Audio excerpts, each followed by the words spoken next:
Assalamualaikum warahmatullahi wabarakatuh. Perkenalkan, nama saya Albertus Ridho Aryadi.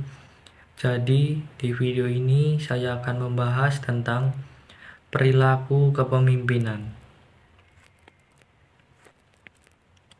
Perilaku kepemimpinan. Perilaku kepemimpinan adalah cara seseorang memimpin, berinteraksi dengan orang lain untuk mencapai tujuan bersama. Ini mencangkup beberapa tindakan, komunikasi, dan keputusan yang diambil pemimpin untuk mempengaruhi pengikutnya.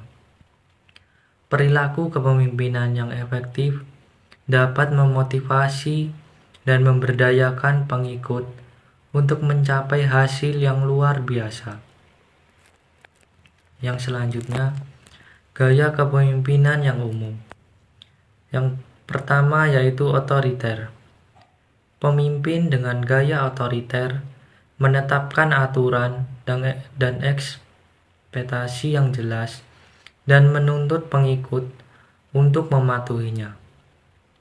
Gaya ini dapat efektif dalam situasi di mana diperlukan tindakan cepat dan tegas, tetapi dapat juga memahami pengikut merasa terbenahi dan tidak dihargai. Yang kedua, demokratis.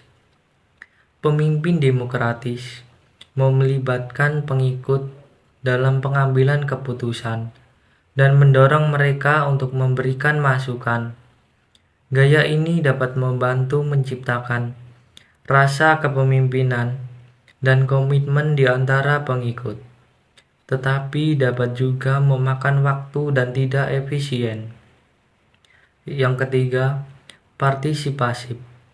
Pemimpin partisipasif memberikan pengikut otonomi yang besar, dapat menyelesaikan pekerjaan mereka.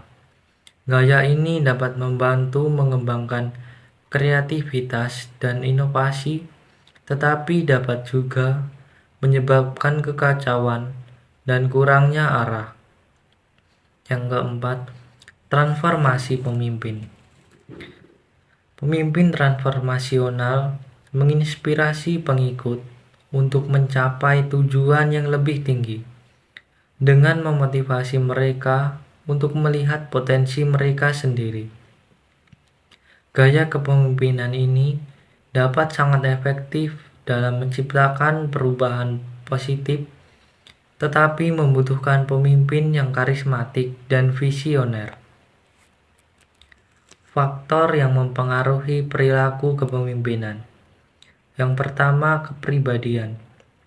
Kepribadian pemimpin memainkan peran penting dalam bagaimana mereka berinteraksi dengan orang lain. Pemimpin yang ekstrovert dan asertif cenderung lebih otoriter, sedangkan pemimpin yang introvert dan analitis mungkin lebih demokratis. Nilai-nilai pemimpin juga mempengaruhi perilaku mereka. Pemimpin yang menghargai kerja keras dan disiplin mungkin lebih ketat, sedangkan pemimpin yang menghargai kreativitas dan inovasi mungkin lebih fleksibel. Yang ketiga, pengalaman. Pengalaman pemimpin juga dapat mempengaruhi perilaku mereka. Pemimpin yang telah sukses dalam peran kepemimpinan sebelumnya mungkin lebih percaya diri dan tegas, sedangkan pemimpin yang telah gagal mungkin lebih berhati-hati dan ragu-ragu. Yang keempat, situasi. Situasi di mana pemimpin bekerja untuk dapat mempengaruhi perilaku mereka. Dalam situasi krisis, pemimpin mungkin perlu lebih otoriter, sedangkan dalam situasi yang lebih stabil, mereka mungkin dapat lebih demokratis. Mengembangkan perilaku kepemimpinan yang efektif. Yang pertama, kita dapat mengenali diri kita. yang dengan memahami kekuatan dan kelemahan kita, kita dapat mengembangkan perilaku kepemimpinan yang efektif. Yang kedua, menetapkan tujuan yang jelas. Apa yang ingin kita capai sebagai pemimpin tentu harus memiliki tujuan yang jelas agar kita dapat fokus pada perilaku yang akan membawa kita ke arah sana. Yang ketiga, kita dapat mengembangkan keterampilan komunikasi yang efektif. Pemimpin yang efektif adalah komunikator yang baik. Mereka dapat menjelaskan visi mereka dengan jelas, memotivasi pengikut, dan menyelesaikan konflik. Yang keempat, berlatih menjadi pendengar yang baik. Pemimpin efektif juga pendengar yang baik.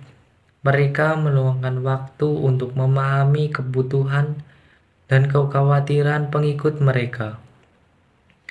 Yang selanjutnya, memberikan umpan balik dan konstruktif.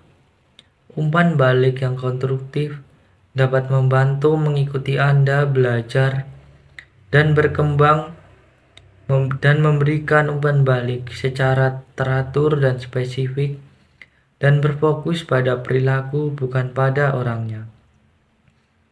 Yang terakhir, kita dapat menjadi teladan. Pemimpin yang efektif memberikan dengan memberi contoh dan menunjukkan perilaku yang ingin kita capai dan dilihat dari pengikut kita.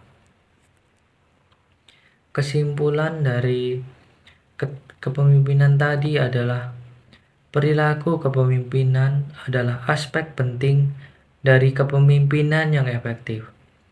Dengan memahami berbagai gaya kepemimpinan, faktor-faktor mempengaruhi perilaku kepemimpinan, dan cara mengembangkan perilaku kepemimpinan yang efektif, kita dapat menjadi pemimpin yang lebih baik dan mencapai tujuan kita. Sekian presentasi yang dapat saya sampaikan. Saya ucapkan terima kasih.